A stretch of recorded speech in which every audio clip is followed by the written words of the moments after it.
Deze week in Lembourgeois, expositie onder de naam Gezichten van Europa en het 40-jarig jubileum van Café Chic, het oudste eetcafé van Limburg.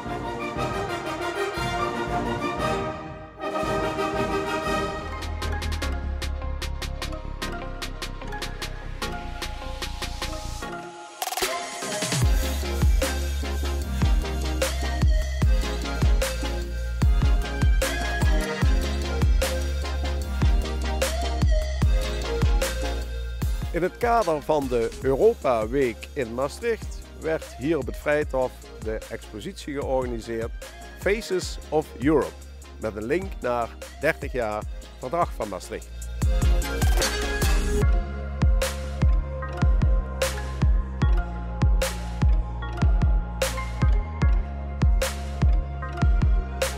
Wie viele Länder haben Sie besucht und wie viele Leute haben Sie fotografiert?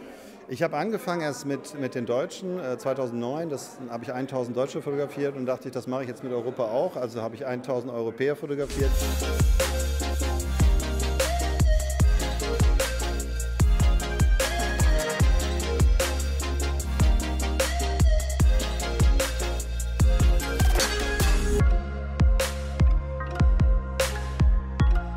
Ja, das Thema hier ist eigentlich Europa. Und heutzutage ist das nicht so einfach, auch nicht für Deutschland. Die Energie, den Krieg in Ukraine und so weiter.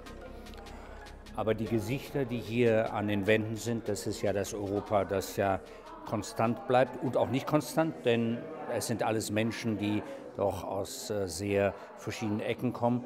Das ist Europa und darauf können wir natürlich weiter bauen. Es ist ganz toll, dass diese Gesichter sozusagen, die ja alle einen Teil Europas vertreten, hier in Maastricht versammelt sind und uns angucken. Wir gucken sie auch sehr gerne an.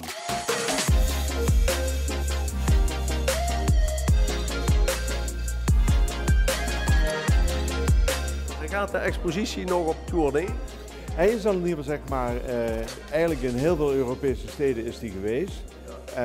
Van Berlijn tot München tot Parijs is hij geweest. In Nederland zijn wij uiteraard de enige en de eerste, maar hij gaat ook nog naar Brussel en hij gaat wat dat betreft naar meerdere plaatsen gaat hij nog op.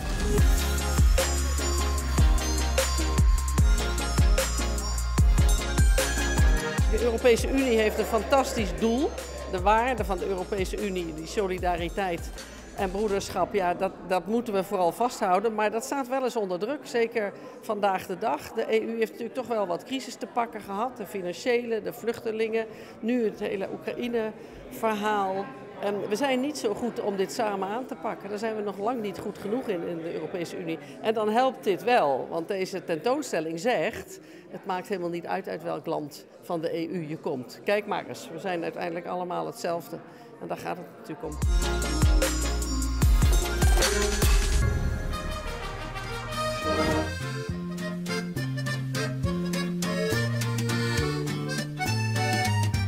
Horecalocaties komen en gaan in de loop der jaren.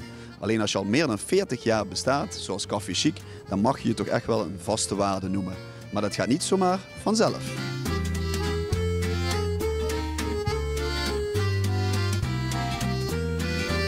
...40 jaar geleden ook meteen een succes? Nee, dit was buiten de stad. Dit was, ja, je moet je eigenlijk voorstellen dat ik denk in 1980, dat weet ik niet meer zeker, of 82 waren onze Lieve Vrouwenplein nog geen terrassen. Nee. Op het Vrijthof pas 10 jaar. Dus dit was echt buiten het centrum? Ja. Maastricht was ook nog veel meer een dorp. We hadden, de universiteit was er net, we hadden nog geen Eurotaps gehad. Rieu als ambassadeur hadden we nog niet. Dus ja, die stad was echt aan het ontpoppen. De doorbraak was toch dat we zijn gaan koken. En dan niet zoals 40 jaar geleden in het café veel meer gebeurde. Saté, gerechten vergiftigd met knoflook. Dus echt koken, een entrecote, een stukje vis, een salade. En het terras waar we nu staan, dat is van 87. Dat was denk ik de definitieve doorbraak.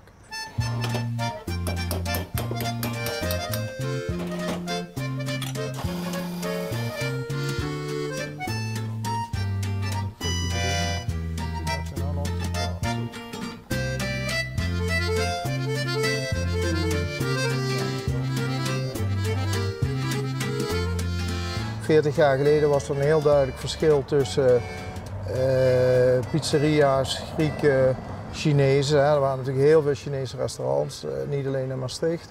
En het restaurant. En ik denk dat dat wat democratischer is geworden. Er zijn veel meer, je hebt veel meer keuze en het gedrag van de gast is veranderd. We gaan ook veel makkelijker eten. We gaan ook veel makkelijker even eten, dat je alleen een pla eet, alleen een hoofdgerecht. Wat hier natuurlijk heel makkelijk kan. Je eet 1 gerecht en je bent klaar. Dus dat is wel iets wat je in de loop der jaren hebt zien veranderen? In de horeca, maar ook bij de consument? Nou, zonder mezelf weg te zetten als visionair is dat iets waar we wel vanaf het begin op hebben ingezet. Van maak eten makkelijker, maak eten toegankelijker. Dus het werkt aan 2 kanten en de gast heeft een andere behoefte. Het is natuurlijk ook veel meer geld dan 40 jaar geleden, denk ik. Ondanks dat we nu in een hele rare tijd leven. Ja.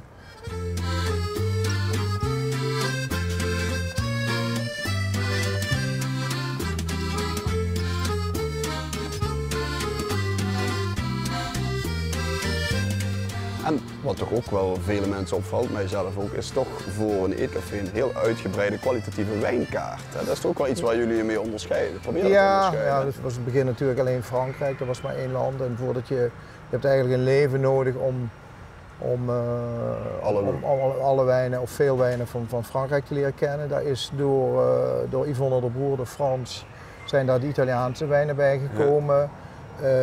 Mijn zoon Xavier en ik zijn naar Nieuw-Zeeland gegaan. Die zijn erbij gekomen, dus zo groeit dat. Ja, dat is gewoon leuk. Ik vind wijn is natuurlijk een spiegel van reizen, van landen, van cultuur.